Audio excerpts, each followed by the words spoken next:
இடுப்பு அளவுல தண்ணி இருக்கு. ஸோ இப்போ வந்து மஸ்ஜிது அஸ்ஸஃபால இருக்கிறோம். இது வந்து கொலனாவ வெள்ளம்பிட்டிய விலைவத்தில் நிற்கிறோம். இங்கேயும் வந்து சாப்பாடுகளை நீங்க கொண்டு வந்து கொடுத்து கொள்ளலாம். இங்கே സിറ്റുവേഷൻ கொஞ்சம் பேடா. 3 ദിവസത്തിലധികമായി ശ്രീലങ്കയിൽ പ്രളയവും കാറ്റുമടിക്കുന്നു. അതിശക്തമായ കാറ്റാണ് അവിടെ നേരിട്ട് കൊണ്ടിരിക്കുന്നത്. വെള്ളം കെട്ടി നിൽക്കുന്ന ദൃശ്യമാണ് നമുക്ക് കാണാൻ കഴിയുന്നത്.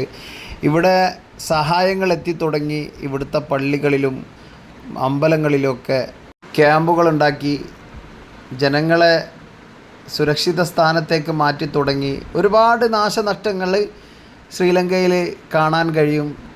നമുക്ക് കേരളത്തിൽ ഫേസ് ചെയ്ത അതേ രീതിയിലേക്ക് ശ്രീലങ്കയിലും ഈ ഒരു അനുഭവം ഉണ്ടായിക്കൊണ്ടിരിക്കുകയാണ്.